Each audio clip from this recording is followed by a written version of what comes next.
नमस्कार, मी सौरभ कोरटकर. जय महाराष्ट्राच्या जयम विशेष या खास कार्यक्रमात आपलं स्वागत. महाराष्ट्रातला शेतकरी आज धाय मोकलून रडतोय. 70 लाख एकर जमिनीत आज फक्त चिखल आहे. ऐकायला 70 लाख हा फक्त आकडा आहे, पण विचार करा त्या 70 लाख एकरावर आज किती कुटुंब अवलंबून असतील आणि त्या लाखो कुटुंबातील किती स्वप्न असतील ज्यांची आज चिखलमाती झाली आहे. मराठवाडा, विदर्भ, पश्चिम महाराष्ट्र, उत्तर महाराष्ट्र या भागांना तब्बल 3 दिवस अतिवृष्टीचा तडाखा बसलाय. गावच्या गावं पाण्याखाली गेली आहेत आणि हिरवीगार तरारलेली शेतं कंबरभर पाण्यात दिसेनाशी झाली आहेत. दारातलं दुभतं जनावर बांधलेल्या खुंटीवरच बुडून मेलं तर त्या शेतकऱ्याचा जीव किती तडफडत असेल. निसर्गानं केलेले आघात आपला शेतकरी आज काय सोसत नाहीये, कारण पूर्वीपासूनच संकट त्याच्या दारावर कायम येत आली आहेत. कधी दुष्काळ, कधी अतिवृष्टी, कधी अवकाळी. निसर्गाचा लहरीपणा जणू त्याच्या पाचवीलाच पुजलाय. पण आजचं संकट नेहमीसारखं लहान नाहीये, कारण आता शेती आणि संसार दोन्ही पाण्यात बुडालाय. तुम्ही कल्पनाही करू शकणार नाही, पण ही अतिवृष्टी कितीतरी मुलामुलींचं शिक्षण थांबवेल. कितीतरी आजारपणं आता अंगावरच काढली जातील. कितीतरी मुली शिक्षणाऐवजी लग्नाच्या बेडीत अडकतील. कितीतरी मुलं गाव कायमचं सोडून शहरातल्या मोलमजुरीची वाट धरतील आणि कर्जाच्या भीतीनं कितीतरी शेतकरी चिंतेत बुडतील. अतिवृष्टीची ही भीषणता तुम्हाला आज कदाचित जाणवणार नाही, पण 70 लाख एकर जमिनीवर अवलंबून असणाऱ्या अनेकांचं तेच भविष्य असेल. पण या सगळ्यांचा दोष फक्त अतिवृष्टीवर टाकता येईल का? आज अतिवृष्टी झाल्यावर दौरे सुरू झाले आहेत, पंचनामे व्हायला लागले आहेत, नुकसान भरपाई सुद्धा दिली जाईल. पण निसर्गाच्या लहरीपणाला उत्तर द्यायला हे पुरेसं आहे का? नुकसान भरपाईच्या रकमा उद्याचं संकट थोपवू शकतील का? हाच खरा प्रश्न आहे. पाहूयात. नजर जाईल तिथपर्यंत फक्त विध्वंस. गुडघाभर पाणी साचलेल्या शेतात कुजलेल्या पिकाकडे हताशपणे पाहणारे डबडबलेले डोळे, डोळ्यासमोर बुडालेला संसार बघून तडफडणाऱ्या बाया.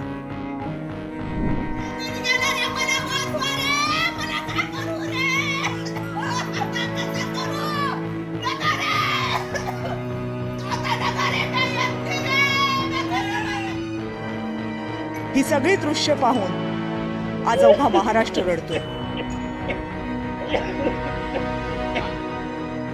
एरवी फक्त कोरड्या दुष्काळाचे चटके सोसणारा मराठवाडा आज मात्र ओल्या दुष्काळाचा चिखलात पार रुतलाय.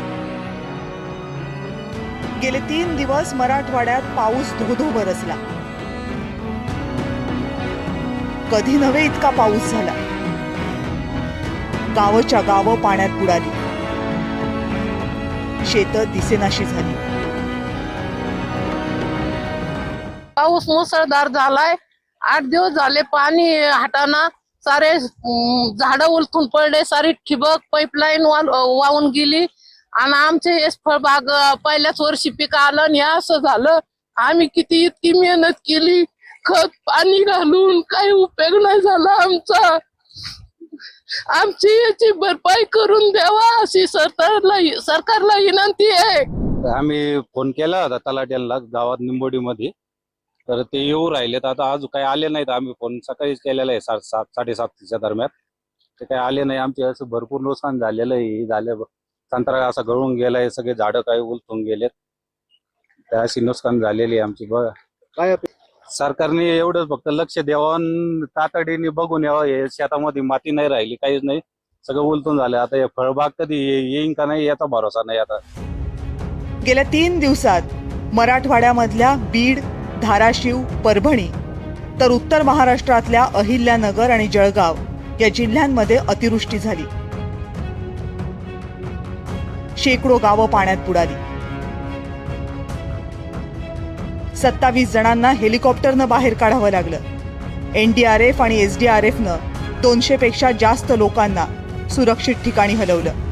पण तरीही या पुरामध्ये 8 जणांचे जीव गेले. 10 जण जखमी झाले. गरोदर महिलांना सुरक्षितपणे बाहेर काढताना जवानांनी जीव पणाला लावला. पण आता खायचं काय हा प्रश्न मराठवाड्यातल्या गावागावात आहे. कारण राज्यातल्या 70 लाख एकर शेतीचा अक्षरशः चिखल झालाय. जर राज्याचा संपूर्ण जर विचार केला तर साधारणतः जवळजवळ 70 लाख एकर पिकाचं नुकसान हे राज्यामध्ये झालेलं आहे। खूप मोठ्या प्रमाणामध्ये त्यांची नदीकाठची ओढ्याकाठची जी जमीन आहे ती जमिनीची माती सकट सगळी माती वाहून गेलेली आहे। अनेक पशुधन हे त्यामध्ये त्यांचं नुकसान झालेलं आहे। अनेक घरामध्ये पाणी गेलेलं आहे। घराची खूप मोठ्या प्रमाणामध्ये पडझड झालेली आहे। शाळा असतील किंवा इतर गोष्टी असतील, खूप मोठं नुकसान आहे। सरकारनं आता पंचनामे न करता सरसकट नुकसान भरपाई द्यावी, ओला दुष्काळ जाहीर करावा अशी मागणी मराठवाड्यातले शेतकरी करतायत। कर्ज घ्या पण शेतकऱ्यांना मदत करा अशी मागणी लोकप्रतिनिधी करतायत। कृषी मंत्री दत्ता मामा भरणेजींना विनंती केली की ती 8 पूर्वीच्या पद्धतीने त्या ठिकाणी लागू करा, कारण शेतकरी अडचणीत आहे। विम्याचीही मदत शेतकऱ्याला त्या ठिकाणी होईल। आणि सरकार म्हणून माझी विनंती आहे की आपण योजनेसाठी कर्ज काढतो, राज्यावर कर्जाचा बोजा घेतो। मला वाटतं शेतकऱ्याला मदत करण्यासाठी पाहिजे तेवढं कर्ज राज्य सरकारनं खुशाल काढावं, पण शेतकऱ्याला मात्र मदत जी आहे ती भरीव स्वरूपाचीच झाली पाहिजे, जेणेकरून तो त्याच्या प्रपंचात निदान उभा तर राहू शकेल। अशा पद्धतीची भरीव स्वरूपाची मदत सरकारनं करणं अपेक्षित आहे आणि ती आमची मागणी आहे। मराठवाड्यातलं नुकसान पाहता आता सगळे पंचनामे होण्याची वाट आम्ही बघणार नाही। जसजसे पंचनामे होतील तसतशी मदत वाटप होईल असं आश्वासन मुख्यमंत्र्यांनी दिले। 31,64,000 शेतकऱ्यांना 2,215 कोटी रुपयाची मदत करण्याचे GR काढलेले आहेत। यातले जवळपास आता 1,829 कोटी रुपये जिल्ह्यांमध्ये जमाही झालेले आहेत आणि ते पुढच्या 8 ते 10 दिवसामध्ये, म्हणजे सुरुवात तर खात्यामध्ये जमा करायला केलीच आहे, पण पूर्ण जमा व्हायला त्याला तेवढा वेळ लागतो। पुढच्या 8 ते 10 दिवसामध्ये हे पैसे जे आहेत ते त्या ठिकाणी आम्ही जमा करणार आहोत। मराठवाड्यात शेतकऱ्यांचं टोकाचं नुकसान झालंय। खरीपाचं पीक तर हातातून निघूनच गेलंय, पण रब्बीची पेरणीही आता करता येणार नाहीये, कारण अनेक ठिकाणी शेतांमधली मातीच खरडून गेलीय, तर दुसरीकडे विहिरी गाळानं भरून गेल्यात। त्यामुळं पूर ओसरला की मराठवाड्यातल्या शेतकऱ्यांसमोर आव्हानांचा डोंगर उभा असेल। निकृष्ट बियाण्यातून वाचलं तर दुष्काळात जातंय, दुष्काळातून वाचलं तर अतिवृष्टीत जाते, अतिवृष्टीतून वाचलं तर अवकाळीत जातंय, आणि या सगळ्यातून वाचलं तर बाजार समितीत जातंय। राज्यातल्या शेतकऱ्याची हीच अवस्था आहे। फाटलेला आभाळ 3 दिवसात शांत तरी होतंय, पण फाटलेल्या व्यवस्थेची लाज शेतकऱ्यानं अजून किती दिवस राखायची? ब्युरो रिपोर्ट, जय महाराष्ट्र। तर या अतिवृष्टीचा कुठे किती फटका बसलाय ते आपण बघूयात। नुकसान झालेल्या शेतकऱ्यांची संख्या आहे 140 अहिल्यानगर जिल्ह्यातली। अहिल्यानगरमध्ये मदत दिली आहे 6 लाखांची।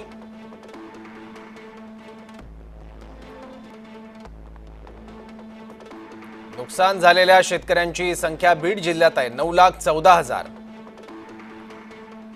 आणि मदत दिली आतापर्यंत 53 कोटी 74 लाख।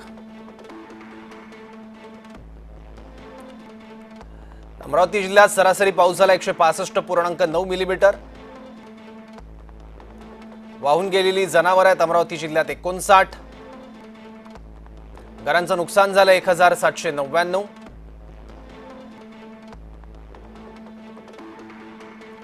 तर आता शेतकऱ्यांना अपेक्षा आहे ती म्हणजे मदतीची।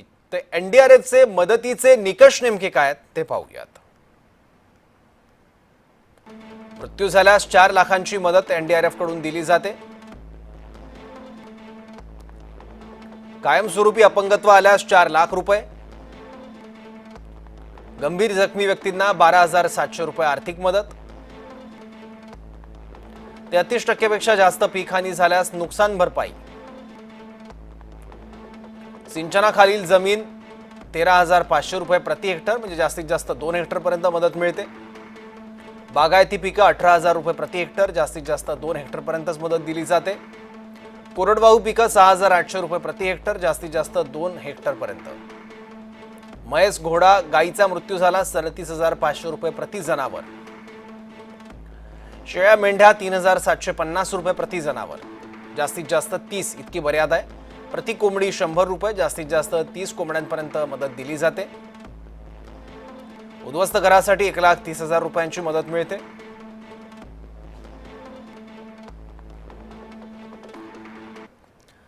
पदरमोड करून काबाड कष्ट करून काळ्या मातीत बहरलेलं पीक डोळ्यासमोर मातीमोल झालेलं सध्या शेतकऱ्यांना बघावं लागतंय.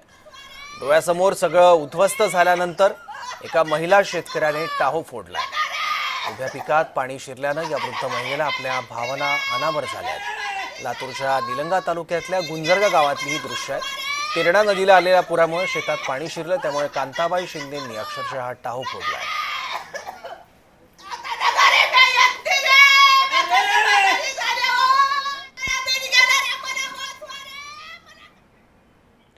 अहिल्यानगर अहमदपूर या मार्गालगत असलेली शेती पूर्णपणे पाण्याखाली गेली आहे. घर शेत सगळं पाण्याखाली गेलंय. शेतात पेरलं असून खायला नाही आणि चारी बाजूला पाणी असून प्यायला नाही अशी अवस्था शेतकऱ्यांची झाली आहे. जनावरांना साधा चारा सुद्धा आता शिल्लक राहिला नाहीये. 4 वर्षांपासून या शेतकऱ्यांच्या शेतीची हीच अवस्था आहे.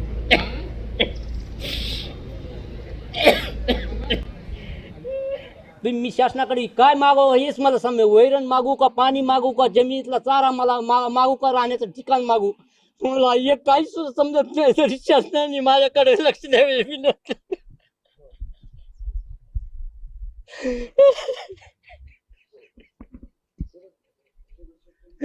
तरी माझ्याकडे शासनाने जर लक्ष नाही दिलं किंवा माझ्या जमिनीतलं पाणी किंवा काढलं नाही किंवा माझ्या घराकडे नाही लक्ष दिलं, मी आत्महत्या केल्याशिवाय राहणार नाही हे मी नक्की ठरविलं.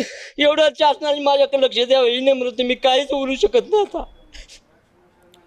शेती संसार सगळं डोळ्यासमोर पाण्यात बुडालंय. बळीराजाच्या नावावर उरलाय फक्त जीवनाचा सातबारा. गेले 15 दिवस लातूरमधील शेतकऱ्यांचं जीवन पुराच्या पाण्यात वाहून गेलंय. आता जगायचं कसं हा प्रश्न त्यांच्या समोर आहे. जय महाराष्ट्र शेतकऱ्यांच्या बांधावर पोहोचलाय.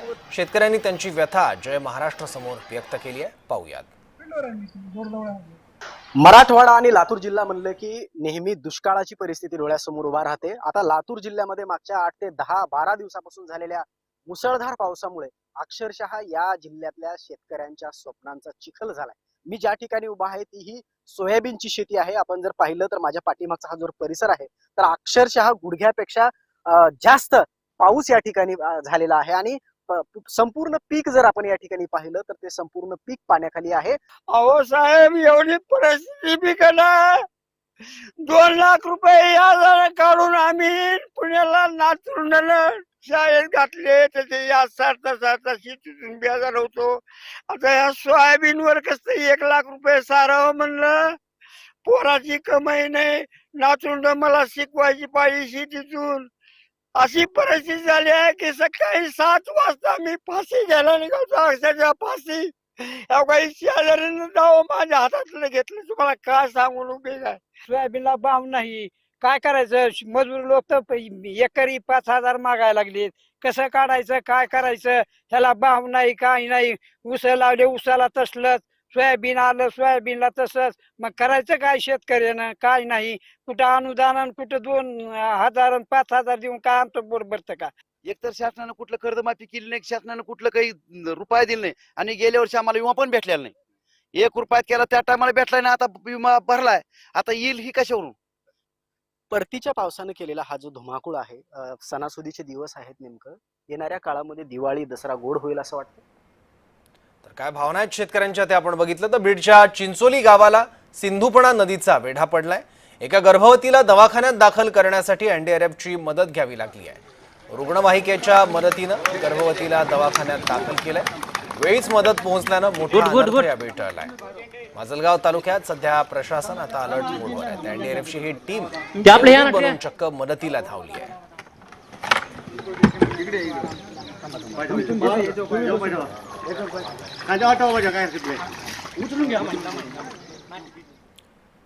एखाद्या नाल्यातून ओढ्यातून जसं गुडघाभर पाण्यातून चालत जावं तशी अवस्था मराठवाड्यातल्या शेतांची झाली आहे. पीक तर कधीच बुडालंय. आता स्वतःची जमीन सुद्धा पाण्यात शोधण्याची वेळ आली आहे. हिंगोली जिल्ह्यात गेल्या काही दिवसात मुसळधार पाऊस पडलाय. नद्या तुडुंब भरून वाहत आहेत. पुराचं पाणी गावात शेतात शिरलंय. त्यामुळे तूर, मूग, उडीद, हळद, कापसाचं प्रचंड नुकसान झालंय. काही दिवसांवर दसरा येऊन ठेपलाय आणि शेतकऱ्यांसाठी सोनं असलेलं त्याचं पीक आता उद्ध्वस्त झालंय। याच शेतकऱ्यांच्या बांधावरून आढावा घेतलाय आपले प्रतिनिधी श्रीधर वाळवंटे यांनी। पाहूयात। हिंगोली जिल्ह्यात मागील 8 ते 10 दिवसापासून ढगफुटी सदृश्य मोठा पाऊस झाला आहे आणि या पावसाचा फटका जो आहे ते नदी नाले तुडुंब भरून वाहत आहेत। अनेक ठिकाणी मोठ्या प्रमाणात पूर देखील आलेला आहे। वसमत नांदेड रोडवरील आसेगाव परिसरामधील 8 ते 10 गावं जे आहे ते रात्रीच्या पावसामध्ये संपूर्ण पुरामध्ये आलेले आहेत। संपूर्ण शेत जमीन जे आहे ते पाण्याखाली आलेले आहे। सोयाबीन असेल, तूर असेल, मूग असेल, कापूस असेल, हळद असेल, असे असंख्य पिकं जे आहेत ते पाण्याखाली आलेले आहेत आणि या शेताला जे आहे ते नदीचं स्वरूप देखील आलेलं आहे। आता याच शेतामध्ये जे आहे ते शेतकरी उभे आहेत। दादा, तुम्ही मला सांगा की या ठिकाणी जे सोयाबीन शेती आहे ते पीक घेतलेले आहे ते कधीपासून घेतलेले आहे, किती नुकसान झालेले काय सांगा? तर हे जून मध्ये पेरलेलं आहे। तर जूनच्या बाद आता एवढं पाणी पडलं की सगळा पूर झालेला आहे आणि काढणे योग्य आले असलेले जे सोयाबीन आहे या ठिकाणी पूर्ण पाण्याखाली गेलेलं आहे। त्याच्यामुळे एवढं अतोनात नुकसान झालेलं आहे की आसनेचा पूर हा नांदेड रोड पर्यंत आलेला आहे। मांड्या इतकाला पाणी आहे आणि पाणी हे पाण्याखाली गेल्यामुळे सोयाबीन पूर्ण नुकसान झालेलं आहे। आम्हाला एकरी 20 ते 25 हजार रुपये सोयाबीनला आजपर्यंत खर्च आलेला आहे। तसं आज माझ्या ठिकाणी 4.5 एकर जमीनला 90 ते 1 लाख रुपये जवळपास मी खर्च केला, पण माझ्या पदरात आज एकही रुपया न पडायची ही परिस्थिती निर्माण झालेली आहे। श्रीधर वाळवंटे, जय महाराष्ट्र न्यूज, आसेगाव, हिंगोली। मराठवाड्यात माणूस असो की शेती पुराने कशालाही सोडलेलं नाहीये। झालेलं नुकसान कमी की काय, आताच्या अतिवृष्टीने पशुधनाचंही जबर नुकसान केलंय। घरात पाणी शिरून संसारोपयोगी साहित्य भिजलंय। ज्या शेतीवर पोट आहे तिथे तर नुसतं पाणी झालंय। दुसरीकडे लेकरांप्रमाणे सांभाळलेली जनावरं सुद्धा या पावसानं हिरावून नेली आहेत। धाराशिवमध्ये घरच्या गायी पुरात गमावलेल्यांच्या वेदनेचा टाहो तर कल्पनेच्या पलीकडचा आहे।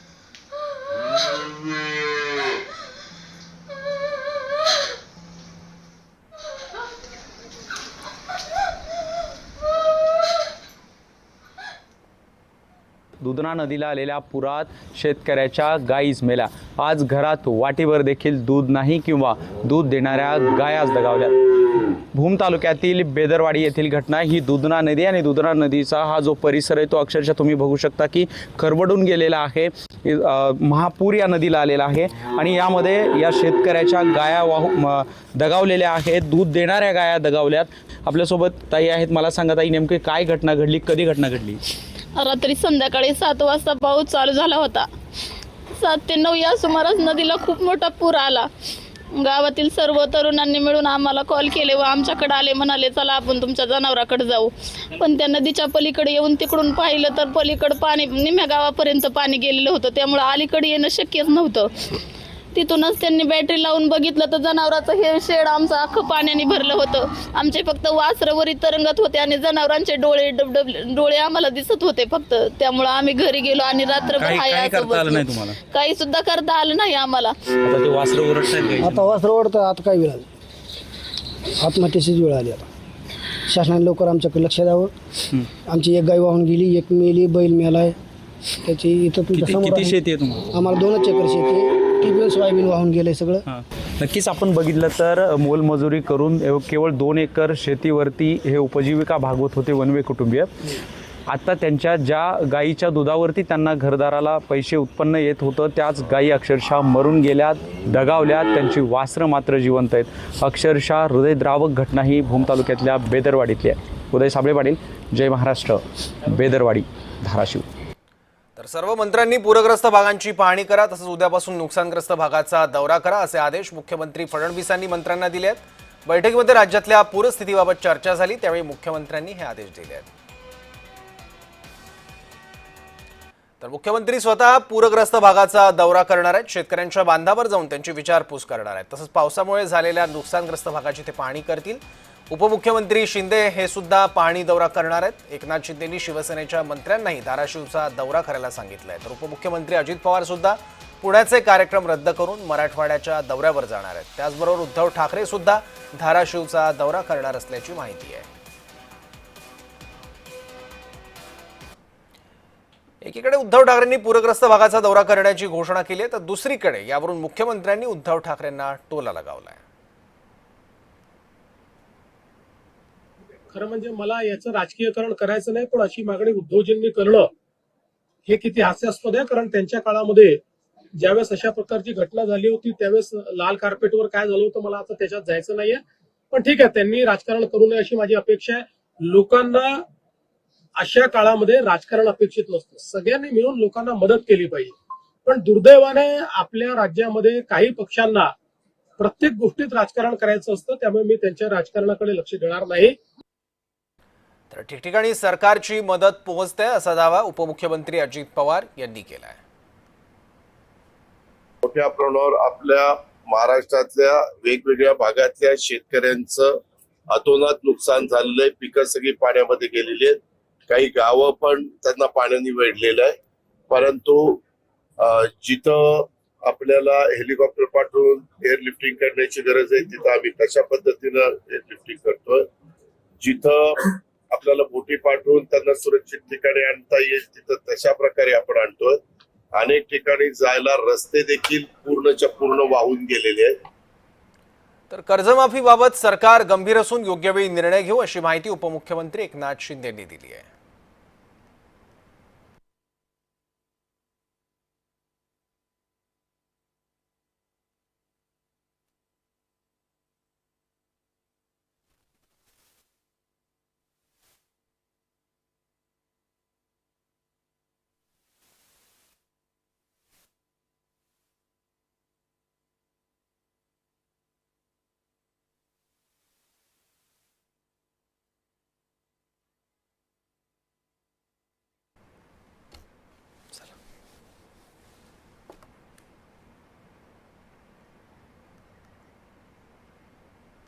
यंदा राज्यात अभूतपूर्व पाऊस पडलाय. संकट येतात तेव्हा त्यांना मदत करण्याची जबाबदारी राज्य आणि केंद्र सरकारची असते असं शरद पवार म्हणालेत.